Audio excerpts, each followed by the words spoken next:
Hello everyone, and welcome to Piltover Parley. This is a new series that I'm hoping to make. This is the first one that's been audio. There was a previous one that was written, but you can find that on my website. Just really quick introductions. I'm David. You can refer to me more colloquially as Captain Marvelous. I've been in the League community for several years. I've played the game, and I've created content for League for years. And I decided to get into interviewing Rioters about the position and maybe people related to the League scene. And today, I'm joined by Devin, PiraTechnics Younge. Hey man, how's it going? So, for those who, are living under a rock and don't know who you are, tell us about yourself. Alright, as you said, my name is Devin Younge, but I oftentimes, or more likely, go by PiraTechnics, and I cast the European LCS alongside some of the more familiar faces you'll probably think of, like Quickshot, Deficio, Crepo, those guys. I've been doing it for about 2+ years now, and, well, that's pretty much it. Seen a few international tournaments, and mostly in Europe. So, me and Devin have a bit of a history, because we knew each other before he even got into Riot. He used to hang out on the Riot versus community streams, and then one day I'm looking at my Twitter, and I look at the people who are following me, and I'm like, I'm being followed by an LCS caster? So I message him, and I go like, you're in Riot now? He's like, oh yeah, no big deal. Yeah, it kind of goes back a ways, doesn't it? I actually had forgotten how we first met, but the Riot versus community one makes sense. Yeah, they should bring that on back. The Skill Factory stream. I mean, you got to talk to Skills about that, right? Oh, I'll pester him and bully him. So, starting off, tell us a little bit how you got to be a caster and what kind of decided that you wanted to be a caster. So I played League, some years back, and kind of got in and then got out and then got back into it. And I was working pretty long hours at at a medical company doing software development. And I just saw people, doing community events as well as like watching things like LCS, watching back in the day I was watching some StarCraft. And I just thought, hey, that'd be something cool to do. So I started making little video series. Like, I don't even know if they exist on YouTube anymore, but definitely some really, really old, kind of crappy, just not even OBS recorded stuff that I just threw up on YouTube. And it was just something that was a fun hobby for a while. So it was a lot like you were basically a proto video game donkey, and then all of a sudden you got approached by Riot, and they were like, hey, listen, we saw your videos, and wow, you got some potential. Well, there's actually a lot more in the middle, I guess. I mean, that was something when I was doing it as a hobby, it was really just like every now and again. And when I started getting more into League, it started getting a little more serious. But it was a long time before I got to anywhere near Riot level. So you spent a lot of time like casting smaller stuff and just making more videos to sort of like hone and refine your talents. And then eventually you were able to make a really good portfolio and show it to Riot and have them go, you know what, this guy could be it. I mean, I don't know if they actually saw a lot of my applications because I submitted at least 3 or 4 over the year. That I actually had quit my job and was trying to pursue doing casting full time, or it wasn't like the only path. I thought about, hey, do I want to maybe write about esports? I don't know, how viable my skills are. At that, I wasn't particularly good at it. Casting was something that was a little bit more natural to me. But all the same, I just kind of like sort of immersed myself in esports, particularly in League. Watched just like all the LCS I could. Stayed up till 3 in the morning watching LCK, OGN back then. Everything I possibly could. But really, the key was to get online and start like talking to people about casting events and doing things. And for the longest time, all I did was online tournaments, and we're talking like 30 viewers, right? Like Go for Lols and stuff like that. And it wasn't until I actually started meeting some people who were starting bigger and better things that I actually started to get a little more recognized. Ah, cool.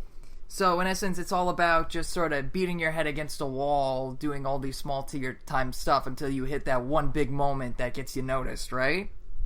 Well, you make yourself available, right? I mean, first off, what I did, and I guess if I were to give this advice to anyone else trying to do it, was to just constantly be doing the casting, whether it was for a 3-person stream or a tournament at somebody's house or anything, just whatever you could do, whether you have to be there in person, whether you're online, and you just start to make those connections because you'll always meet people who are running tournaments, other casters, which are really important because they'll help you hone your skill as well, and you eventually start kind of growing a list of contacts, and eventually somebody knows somebody that is doing something probably a little bit bigger than something you've been doing.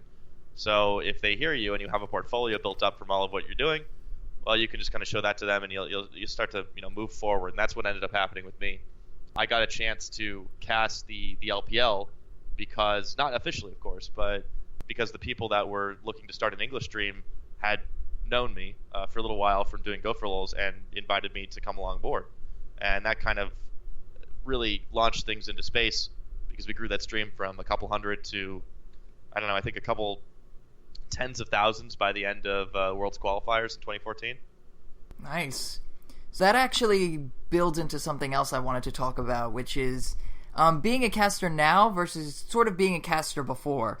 Back in the day, like I'm thinking 2000s, Proto, StarCraft, Brood War, esports tournaments were around, but they were never really as big as what they are today, and casters by extent were a more nuanced thing. There weren't a lot of casters, and there were a lot more like middle tier casters. But now it's 2017, we've got casters all around the world, all sort of varying skill levels, and we have superstar casters. We have A tier, S tier talent. So do you think that would it be easier or harder to get into casting now, considering even though there's more of a need for casters and there's more games and a lot of people want to make esports centric games, but the problem comes in the sense that there are so many people trying to be a caster. It's become like auditioning for a movie. There's only one role, but there's like 100,000 would-be actors who really want to be the guy starring in this next movie.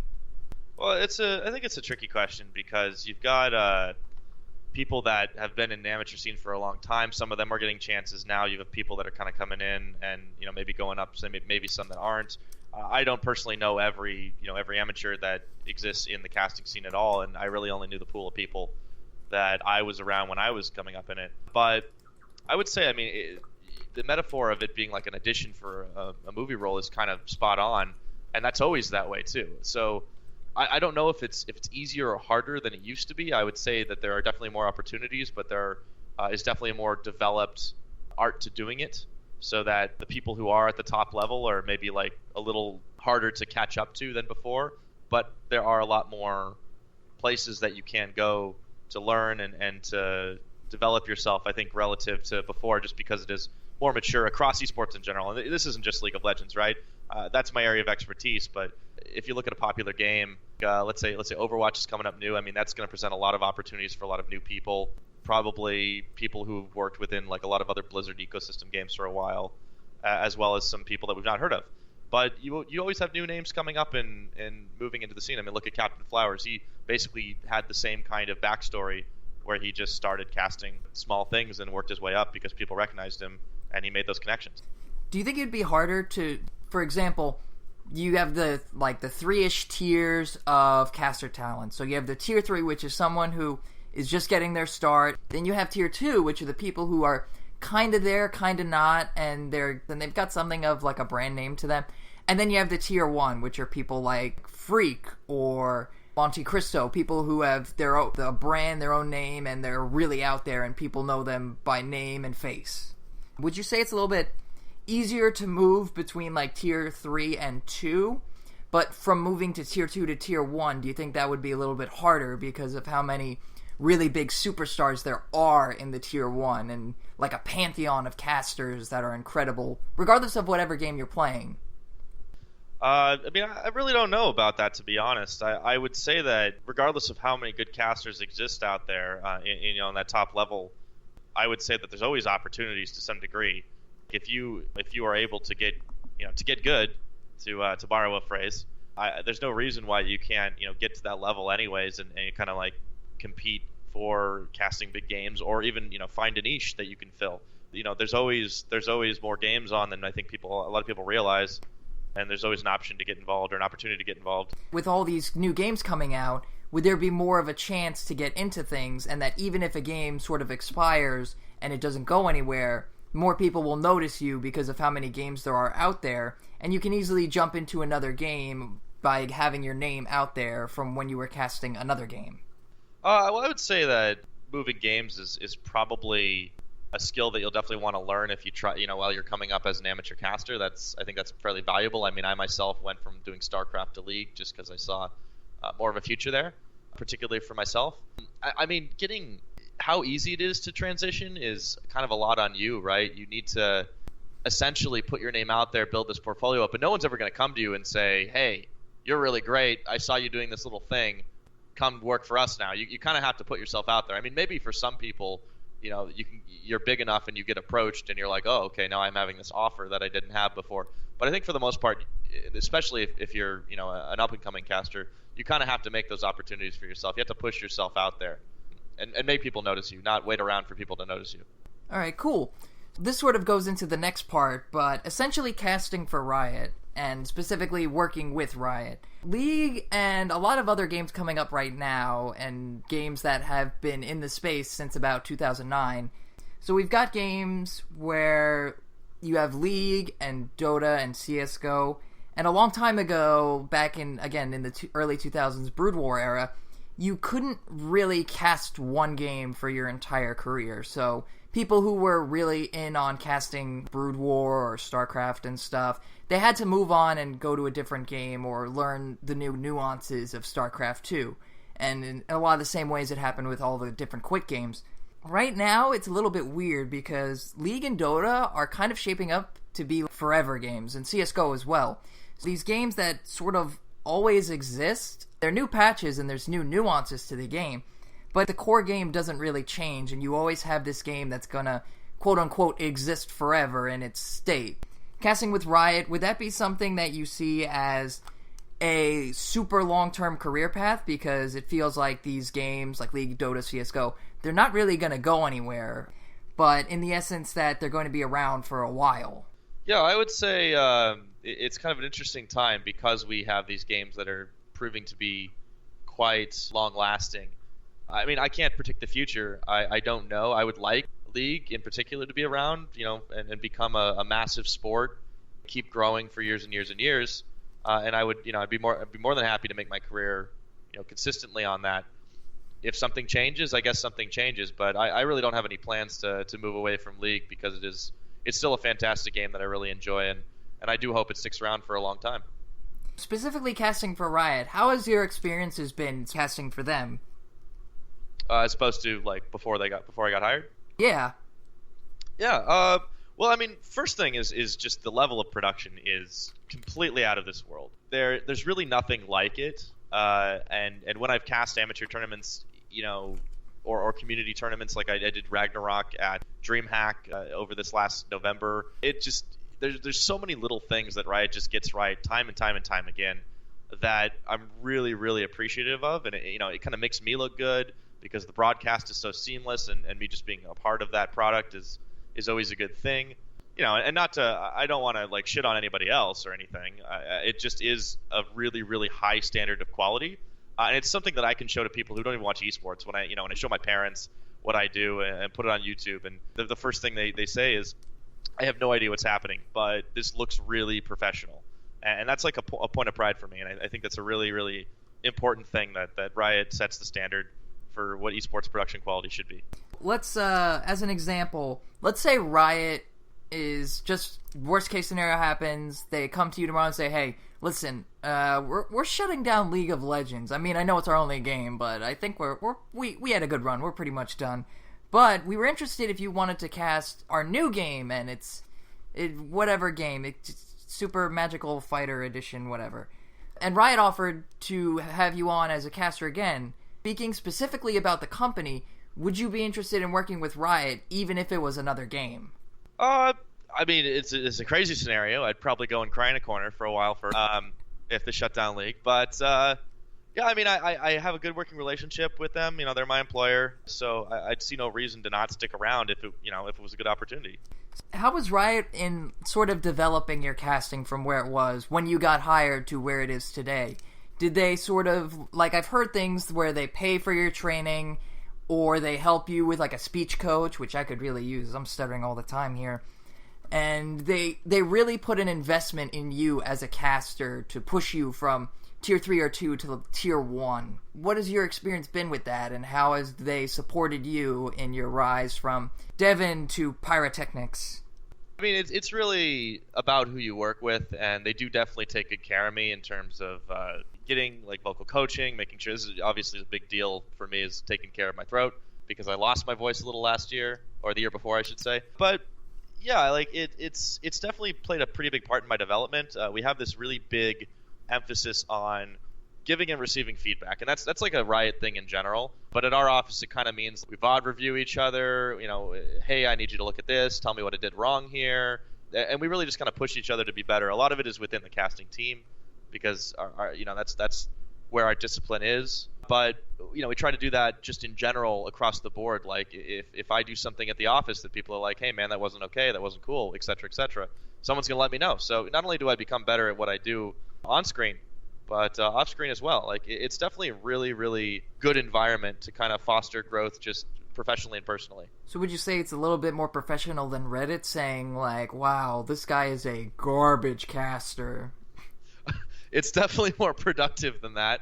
Reddit is something I have learned to take a little less seriously, or more with a grain of salt than I used to.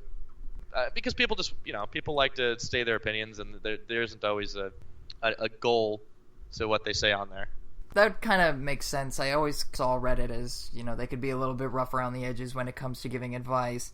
And I've seen sometimes it's good. I don't want to discount anything. Like I've had messages from people that have been like, hey man, I'd really prefer it if you did this instead of this. I'm like, okay.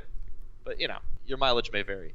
Right, and I've kind of seen two kind of flavors of casters who respond to Reddit responses. So there's sort of like Papa Smithy, which I saw him in a thread a little while ago, where people are like, you should probably stop saying frankly all that much, or some phrases that he used. And he said like, hey, thanks, I'll try to work on that a little bit.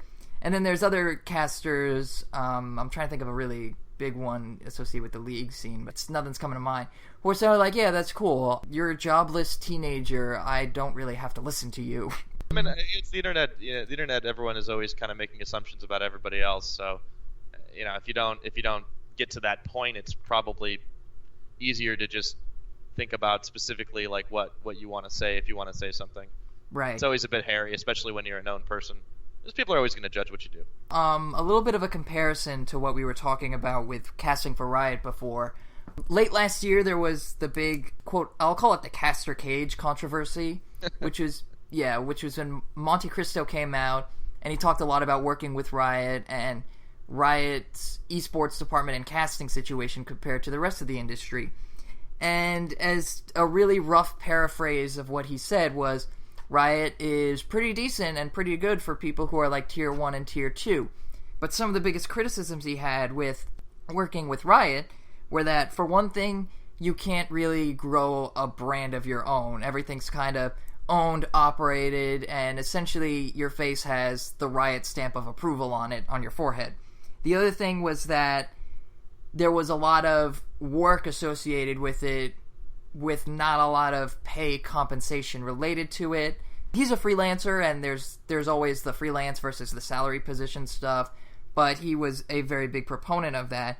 And a lot of people were saying that Riot, I mean, it's good if you're a Tier 2 or a Tier 3 caster, but if you're a Tier 1, it's probably one of the lesser places to work for when it comes to casting.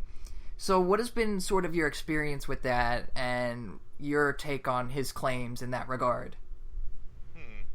Yeah, I remember all the discussion going down about it. To be honest, there's not a lot I can really add to this. But what I can say is that, if I want to, I can always go to my boss and be like, hey, I want to negotiate, more money, whatever, etc. Like it's not like there's a moratorium on discussing salary or anything like that from that side of it. From the content side, there's a lot of stuff that like I am kind of empowered to do, to build with Riot, that actually like I couldn't even do on my own anyways. So for me, that's actually kind of cool to have like the whole environment of, hey, you want to make something related to the league, let's do it, within the Riot ecosystem. And it kind of makes sense too, because if I was making something, people are going to associate it with me no matter what, and therefore associate it with Riot. And if it was like crappy quality, it'd be like, WTF is this, right? So like I like that whole policy on like content, and creating things, in a certain way, and with those resources only, is like, that makes sense to me, to be honest. But it's not like I can't just go and like stream something and like say, hey, I think this champion's really good right now, or something like that. Like, it's not like a total lockdown of what we do. I guess, I don't know, does that answer your question decently?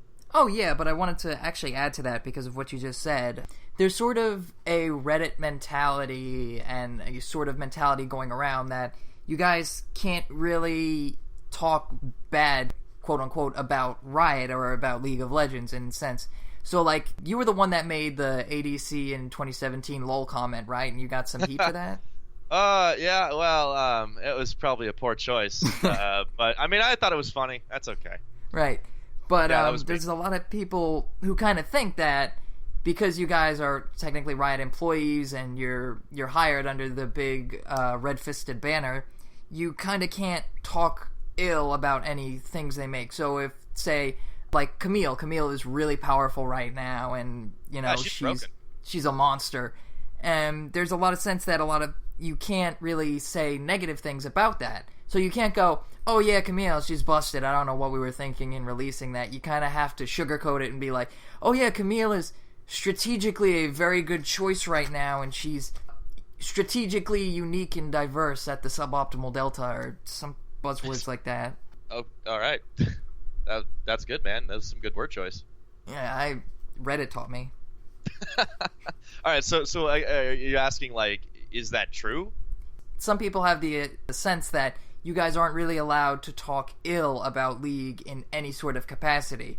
And as an example, I'm a substitute teacher in my part-time work, and one of the core tenets of that is I can't talk bad about the teacher, I can't talk bad about the school, and I can't talk bad about the administration in any way. So even if they gypped me on pay and the teacher left no lesson plans, I'm not allowed to say anything bad about the teacher. Well, I'd say, you know, in a standard employment contract, that's sort of like par for the course from what I understand, like as long as it's, you know, like a public statement or anything like that.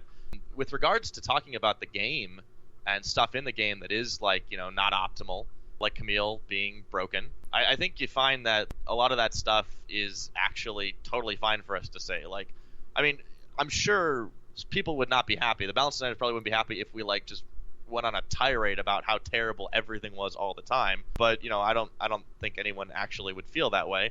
But, you know, we can totally call a bug, like one of those old Reddit things, like people can't talk about bugs. No, that's BS. The fact that, or the idea that, like, we can't say, like, this champion is like OP or totally bad or whatever. No, we can totally do that.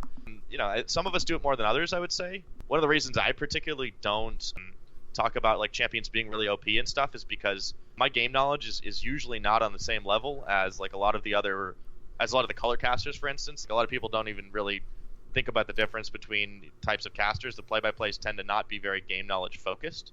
So, like, I know stuff that's, like, you know, fairly basic. I'll know that Camille is overpowered, and, like, a little bit about why, but I'm not going to know the exact details and how she could be fixed perfectly, you know? I just kind of know that in my head, well, I played against her, I've seen her on stage, she's really, really good, I can talk about that. But, yeah, there's really nothing to the idea that we can't talk about things in the game that are not totally balanced or, you know, working as intended, for instance. Right. Testing your game knowledge real quick. What's Camille's last name? Ooh, I actually don't know that one. I'm gonna look it up. You got me. I'll spare you the trouble. It's Pharos. Huh. Yeah, it means iron or something. It's. Oh. Yeah, I showed my friend well, Camille's. Yeah. I showed him the reveal, and he's like, "Wait a minute, Pharos? Did you come up with that?" I was like, "No, because that's just iron." I thought you were gonna ask me, like, what her tag is. I'm like, oh, Steel Shadow. Yeah, I could do that. But damn, yeah, you got me on the last name. Yeah, trivia is definitely something I haven't kept up with, admittedly. Oh yeah, the lore's pretty good. I actually don't know. These days, it's great. Yeah, I don't know how much you guys can sort of incorporate into your casting, like the lore and the story and the stuff that's going on. I know you guys probably know some basic rivalries and stuff. It's like, oh, this is a Thresh Lucian lane. It's, you know, it's the guy who stole his wife. We always talk about the wife steal lane. Yeah, I mean, that kind of stuff that, like, everybody knows about is there. I actually really like to talk when there's, like, fun interactions, but the problem is you always run the risk of distracting from the actual game when you do that. So it's got to be like a quick one and done, and that's why the Thresh Lucian one is always a good one, because everyone knows it. You don't have to explain it. Yeah, I personally enjoy it when Vi punches Jinx's teeth in. That's really fun for me. I enjoy it when I toss flame chompers and Vi gets stopped. This interview But will we be can- over we if you can- keep that up, I swear. We can agree to disagree. It's all right. You can have your wrong opinion, and I'll have my right opinion, and we'll just leave it at that. Speaking of champions, LCS casting, and all sorts of craziness, the LCS began all across the world. What do you think about it right now, and all the kind of changes that are going on with, like, the 10-ban system, and some interesting pocket picks? For example, I know, like, Nocturne came out once or twice. We've seen some cool Darius, and I believe the LPL. There's a lot of regions. I'm trying to remember which one specifically. So, what's your take on the LCS right now, all across the world? All the top leagues, you mean? I mean, there's a lot of cool stuff going on. I mean, there's definitely a lot of pick diversity thanks to the 10-ban system. We're seeing a lot of really cool stuff. A lot of different champions, like we saw Camille playing against Jax. That was interesting. We've seen a lot of new champions kind of rise up. Like, speaking of the ADC thing, we've seen Ziggs a couple of times. Bang played it on SKT the other day. I think they've actually, interestingly enough, experimented a little bit more in the East. NA and EU kind of seem to have not quite gone out of their comfort zones as much. There have been a few really interesting things that we've seen out of there, but I'm definitely missing a couple of the newer champions. Singe has not been picked in EU or NA, but they're definitely playing him in Korea and China, which is really freaking cool, actually.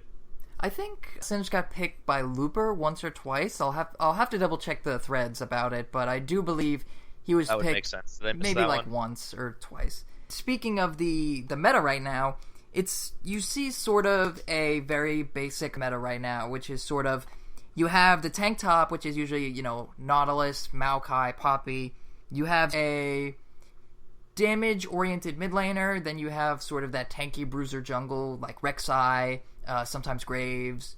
And then at the bot lane, you kind of have a long range or utility bot laner. So like you have Varus with the long range and his ult, or you have Ashe with the global arrow. And you have Jhin, who is just super long range and no one ever gets close to him. And finally, you have sort of the AP, not quote-unquote support, who's getting more kills than the ADC.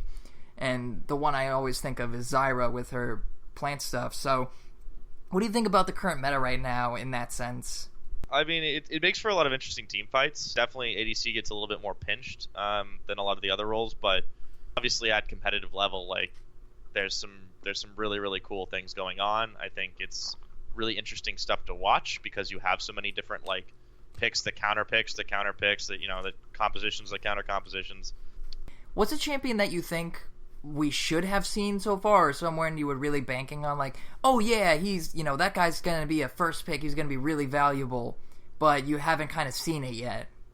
That's a good question. I'm not that surprised by the champions we have seen, actually, and in terms of, like, ones that, like, haven't, you mean, like, just haven't come out anywhere?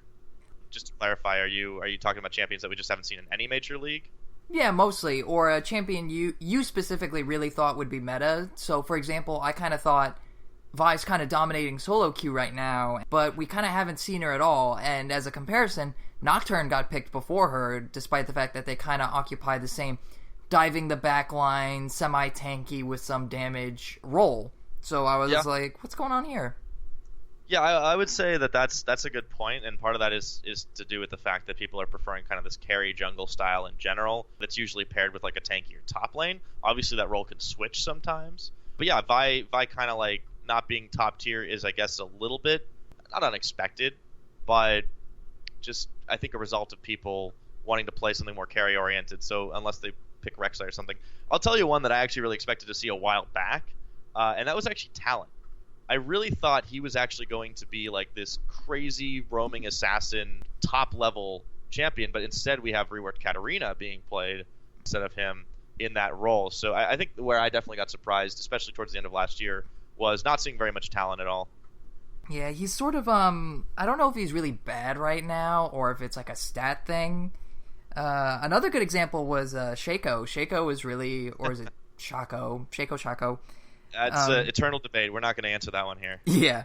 So he's pretty good in solo queue, and for a while he had like the highest win rate in the jungle and top lane with both an AD and an AP build, but we actually haven't seen him at all. Do you think he's kind of like too risky to play because of how feast or famine he can be, or maybe he's sort of just not really what you want in a jungler right now in terms of sort of this hyper ganking, invisible, pain in the ass. I hear what you're saying. The problem that Shaco has, and that a lot of like these solo queue hero champions have, like Yasuo and Master Yi, is that not only are they feast and famine, but they don't really do much for a really coordinated team or against a really coordinated team, because they kind of thrive on being able to pick people off or outplay individually, and there's always a little bit of room for that. It's not like we've never seen those champions, but unless you have a really like unique strategy that employs what that champion can do better than anyone else, they kind of just become like these, ganking or like roaming, like I want to get these kills, and more often than not on the big stage that kind of fails. So basically, unless you're Faker, leave the solo queue stuff at home. Yeah, unless you really have like this super secret awesome strat that you can bring out that is going to very much surprise your opponent. There really isn't too much of a point to picking something that just has a lot of shortcomings compared to more meta stuff. So speaking of champions, as a caster, what's sort of your favorite champion to cast? Like the champion that's picked and you go, oh yes, this is going to be a fun game and I'm going to get to cast some really cool stuff going on here. I'd say I definitely have a couple of them. I would think that my absolute favorite, and I haven't seen it in a while, which makes me sad, would be Jinx. Not just because I play her, but because watching outplays with that champion is actually incredible. And then, seeing a Super Mega Death Rocket connect from like halfway across the map, like that kind of stuff is just really, really, really cool. Another one I would say would probably be Kalista. There's a moment going back to MSI last year where I got to cast CLG, and Stixay had this really incredible Kalista game. And it was really just a pleasure watching him do it. And the amount of damage that you actually can pull out of a rend and like just big plays like that are really cool. Kindred's another one. There's kind of a theme here in like these AD carry-ish champions that I enjoy casting, which probably comes from my solo queue. I'm pretty sure we'll have a clear answer for this one. Who's your favorite player to cast specifically, be it EU LCS or maybe in a worldwide sense when you were moving on to stuff like Worlds or MSI and you could expand your quote-unquote casting pool to include other people beyond the EU LCS? I actually cast some professional players in China before I even stepped foot on the EU stage, and from those days, probably one of my favorite people to cast was Uzi. That guy just does highlights after highlights after highlights, so it's super sick to watch him play. Even if he face checks into like 5 people, somehow he always gets like a double kill out of it, at least. On the EU stage, though, there's definitely a lot of really, really fun and interesting players to cast. I would say Yankos comes to mind, the First Blood King, as we often call him, because he just is always involved in those, and he pretty much proved it this week. Another player I would say that I've enjoyed casting is Perks, Sven. Most of G2 actually have a lot of pretty cool highlight plays, but those two in particular. If I had to think of anybody else who was really, really fun to cast, I'd say Steelback, because he's always kind of been like this underdog player, and now maybe it's changed a little bit because he's on a team with some higher expectations. But when he was on Roccat, it was kind of like the shining light on that team, and they might lose day in and day out, but he would do like so much work for the team, and just like you could see how try hard he was going just to kind of like put everybody in his backpack and just hit the gas. So players like that are just really genuinely enjoyable to watch, because it's not just because they're mechanically good, but because they play with such passion. So you're more of like a passionate type of guy. You like that person who comes in and he puts all his effort into the game, and even if he doesn't win, he's going to have that really one good highlight moment, and everyone at home will be saying, if only he had a better team, Yeah, well, I guess we'll see how it goes, right? But it's not just people that have like been really good and maybe on not the greatest teams, but people that have also been a little bit controversial can sometimes be fun to watch and cast. I really enjoyed casting Forgiven, for instance. Everyone has an opinion on him, but he was a damn good League of Legends player, and he was always enjoyable to cast because he would make some big plays, particularly in team fights. And it's the kind of thing that you can talk nuanced about. Reckless, when he was in his 2015 form, was another person I would say would be like really, really, really enjoyable to cast all the time. But yeah, I'm looking forward to some of the new guys as well. See how they actually kind of develop. We got GBM now. He was one of my favorites from his Jin Air days. So if he starts playing more and more, it's going to be really, really fun to see what he does in the jungle. I have no idea because the guy's just actually crazy, I'm pretty sure. Do you think the new talent this year kind of it sets a renaissance of League talent, or do you think it's just sort of par for the course for every year of the LCS, where you always have some new blood coming in, and they kind of have to prove themselves, or if this year is really the year where, oh wow, there's a lot of really good players coming out of the woodwork all of a sudden? Yeah, it's always a bit of a mixed bag, right? Like, because you get your hotshot, challenger rookies that come in that have maybe been around in that scene for a while, but are just finally getting their shot, or they're 17-year-old prodigies like Perks or Caps.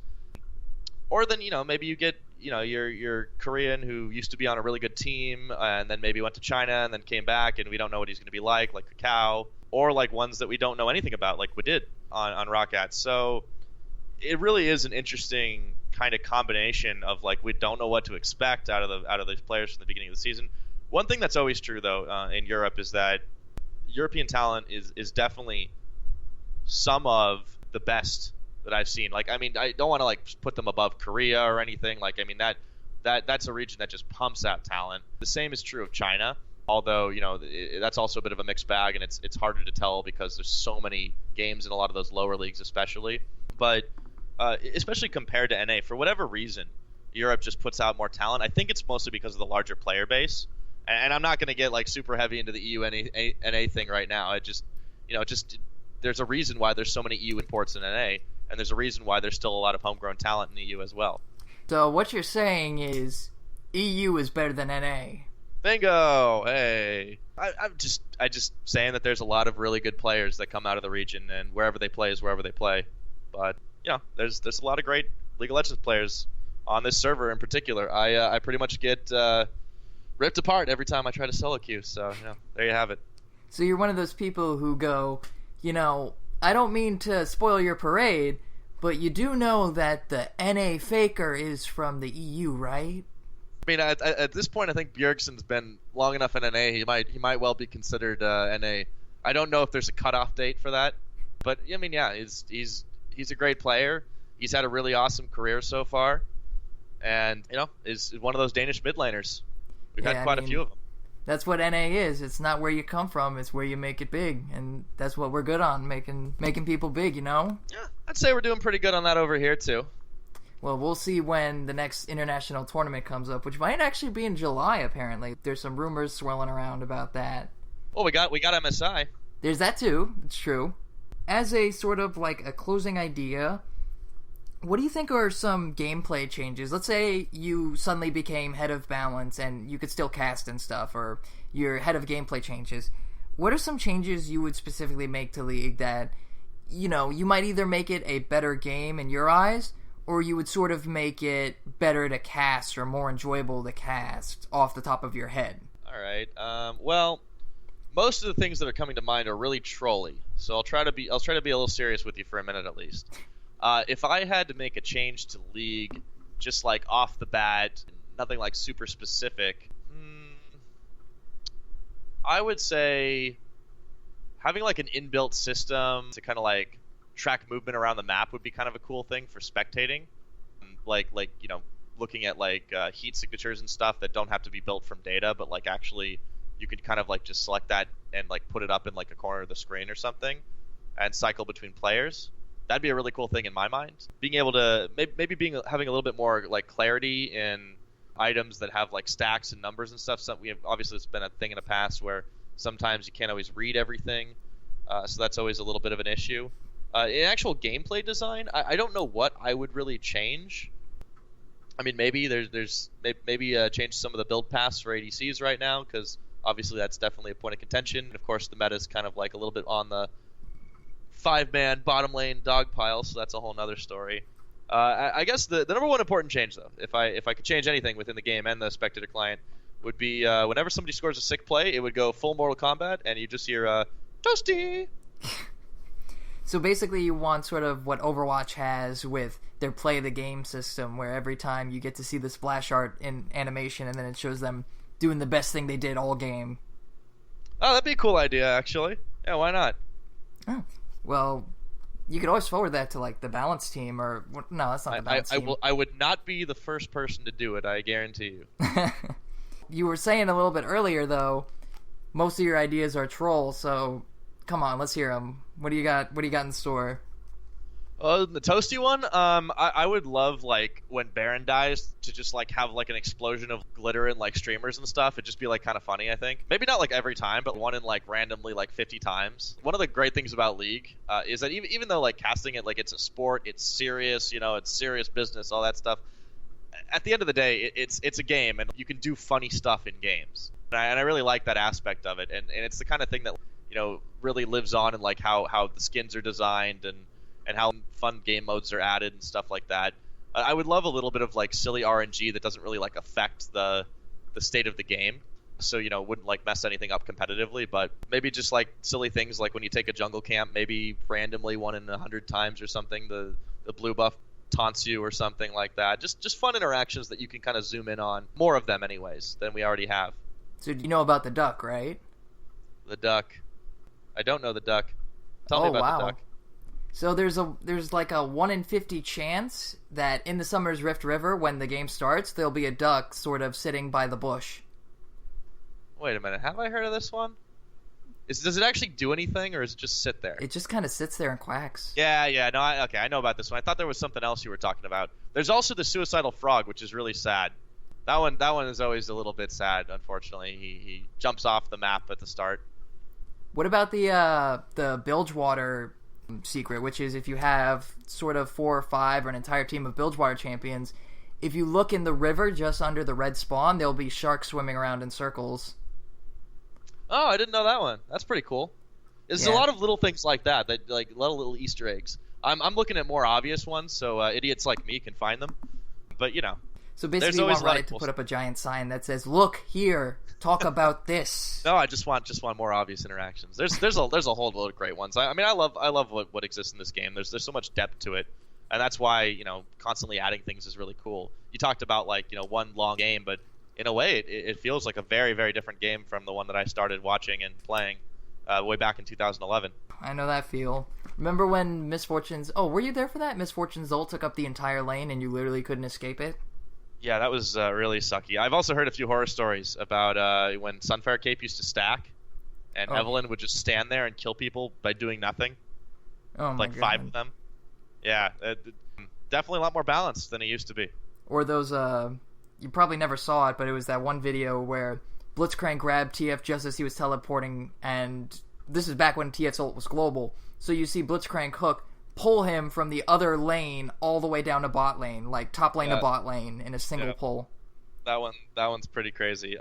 There's some fun ones that still exist that, like, look weird. Like Tristana's rocket jump is actually a dash, so you can, like, thresh hook her midair and just yoink and flay and all sorts of stuff like that. So that's actually a super fun one.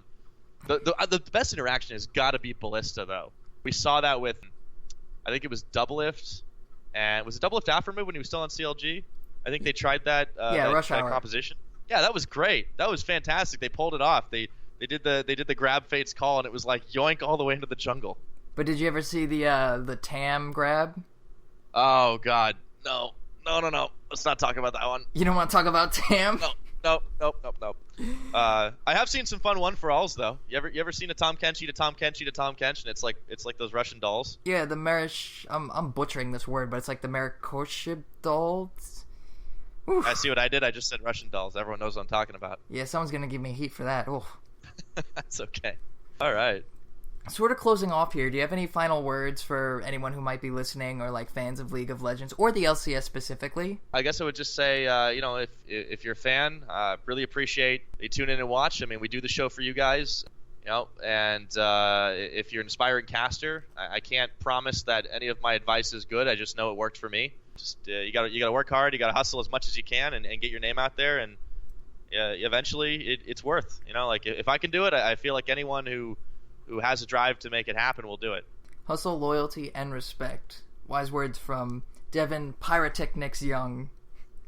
Thanks very much, man. Thanks for having me on. So that'll do it for this episode of Piltover Parley. I'm going to be trying to find another Rioter in the future to talk about. Maybe a caster, maybe a designer. We'll see where the wind takes us.